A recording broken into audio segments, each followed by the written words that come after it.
Hello, hello, hello, hello. Hi! I hope you're all well. It's been a very manic time lately.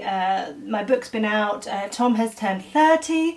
30 people, 30. Tom is now in his 30s. He's a grown-up. As much as he would not like to admit that. He's now a grown-up. We are now both grown-ups. And, well, I'll tell you what keeps you young. Children keep you young. And that's something I want to talk about today. Playing.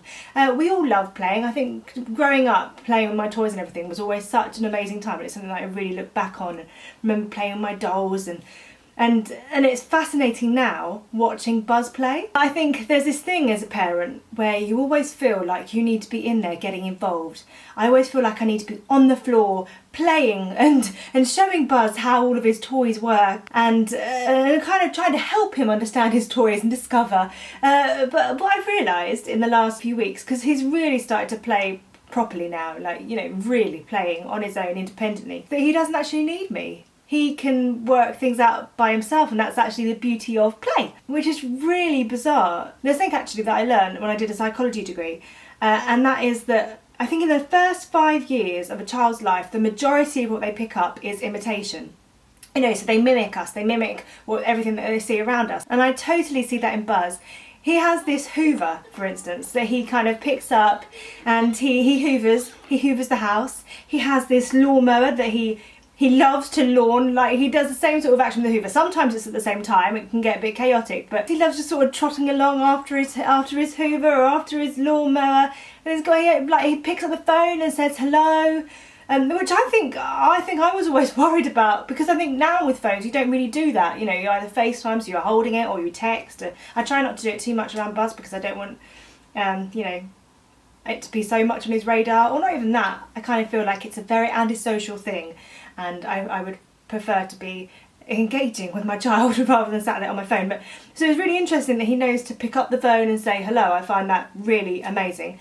And then he's got this car that he sits in, and he literally just listens to the radio and dances along to the radio. It's all just so fascinating to watch. I can remember at drama school, actually, our teachers with children saying that when they had children, they discovered so much about learning and discovering the world. And you totally do. Like, watching Buzz discover teaches me so much. Like, the way that he just innocently looks at life and discovers and explores. It's amazing. So I'm feeling less guilty about just letting him play and letting him discover the world. And I love watching him find his favourite things.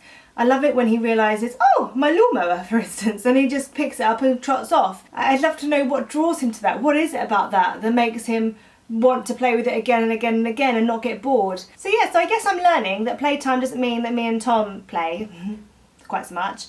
It means that we sit back and we aid Buzz's creative side, because, you know, obviously we're creative people. We want him to grow an imagination, and it's brilliant being able to see that come to life and him, you know, doing all sorts of weird and wacky things with his toys, which is absolutely fine, because in a child's world there is absolutely no right and wrong way to play with toys. If he wants, I don't know, if he wants a teddy to be a phone, that's fine. If he wants a Hoover to be a guitar, that's absolutely fine. It's all just amazing to watch him discover that and turn things into things, because watching his imagination grow and sparkle is just, it's gorgeous. It's gorgeous, it's gorgeous, it's gorgeous. And I can't wait for more as he gets older and he picks up more things and he discovers more and learns more about life and how that is interpreted in his play. We're so lucky. We're so lucky to be able to sit and watch and witness this fascinating thing that is growth and development, and a child's innocent mind being amazing. I'd love to know what you guys think. What do your children play with? How do they play? Have they got some weird and wacky things that they do? Do they imitate you with things? Do they pick up a broom and copy you? Or do they, like, hoover around after you in the house? I find play so fascinating, so I just would like to know your interpretation of it. Do you find it difficult to just sit back and watch them do it? Or do you find yourself actually sitting on the floor and playing on your own, and your child's playing on their own too, and that is absolutely fine? Because sometimes I can find myself sat down with something and I'm there building something for about 10 minutes, and then I look up and Buzz is doing something else, and that's absolutely fine. I've built myself a fort, and Buzz has been perfectly happy counting his money in his money box, so or just sat watching me. Play is so important, and I just think it's magical. Anyway, I shall speak to you later. Lots of love. Bye. Bye bye. Bye bye. Bye bye. Bye bye.